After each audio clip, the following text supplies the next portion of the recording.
Bonjour. Comme vous le savez tous, le but de notre émission, c'est de réfléchir sur certains faits. Aujourd'hui, il y a un sujet très important. Comment choisir ses partenaires? Je ne parle pas de mari et femme. En fait, on peut le faire partout, on peut l'exercer partout, soit dans le business, soit dans les relations de tous les jours. Ici, je vais me centrer, ou du moins me concentrer sur le choix de Jésus-Christ. Comment a-t-il pu choisir ses disciples? Comme vous le savez très bien, que Jésus était Dieu, rien ne pouvait lui échapper. Alors, je vais lire un petit passage, et puis de ce fait, nous allons en dégager la leçon du jour. La Bible dit ceci dans Jean chapitre 6, à partir de son 64e verset. Il dit « Mais il en est parmi vous quelques-uns qui ne croient point. » C'est Jésus qui parle.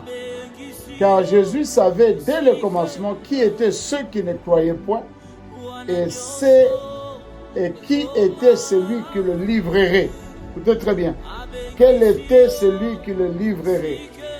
Et il ajouta, c'est pourquoi je vous ai dit que nul ne peut venir à moi, en parlant de lui, si cela ne lui a été donné par le Père. C'est-à-dire Dieu, le Père, le Créateur des cieux et de la terre, c'est lui qui sait tout, voit tout et peut tout. Ok. Et puis il dit, dès ce moment, plusieurs de ses disciples se retirèrent et ils n'allaient plus avec lui. Voilà. Jésus donc dit aux 12, et vous ne voulez-vous pas aussi vous en aller? Simon-Pierre lui répondit, Seigneur, à qui irions-nous? Tu as les paroles de la vie éternelle. Et nous avons cru et nous avons connu que tu es le Christ, le Saint de Dieu. Puis Jésus leur répondit, n'est-ce pas moi qui vous ai choisi, vous les 12? Et l'un de vous est un démon. Il parlait de Judas Iscariote, un fils de Simon, car c'était lui qui devait le livrer, lui, l'un des 12. Alors ici, ce qui est curieux, c'est ça. Qui parmi nous, c'est la réflexion bien sûr, qui parmi nous, sachant que tel est sorcier, tel est son ennemi, tel le critique, et qu'il est en danger, qui parmi nous irait vers cette personne et la sélectionner comme étant la personne qui l'accompagnerait tous les jours? Ça, c'est la réflexion jeune, plus de personnes. Donc, nous devons réfléchir sur ça. Alors, je vais vous expliquer une chose. D'après moi, d'après ma réflexion, si Jésus a choisi Judas, c'est parce que, il n'y avait personne parmi les 12 ou parmi tous ses disciples qui aurait été un bon gestionnaire comme Judas Iscariote. Dans Jean 12, vous lirez que Jésus savait que Judas volait un peu des offrandes qu'ils avaient. Mais en dépit de cela, Jésus ne lui a jamais fait la remarque. Jésus l'a gardé. Pourquoi Jésus ne lui avait pas fait la remarque? Parce que le but de Judas n'était pas seulement de gérer l'argent, mais c'était aussi d'accomplir la volonté de Dieu.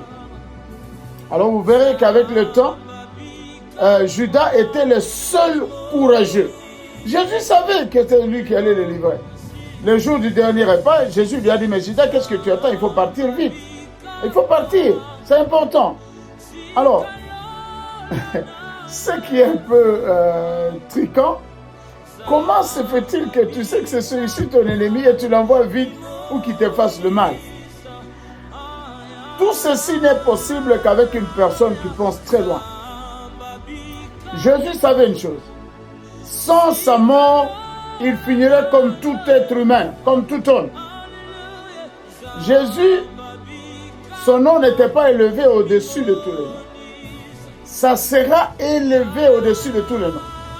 Après sa mort et sa résurrection. Et sans la mort, il n'y aurait pas la résurrection. Et Jésus-Christ connaissait, si on connaissait mieux notre futur, on n'agirait pas comme nous sommes là. Dans toute la Bible, il n'y a pas, enfin, cherchez avec moi, il n'y a pas d'élévation, il n'y a pas de grand succès sans traître. Il n'y a pas. Sans traître. Parce que tous ceux qui sont grands aujourd'hui ont été trahis quelque part un jour.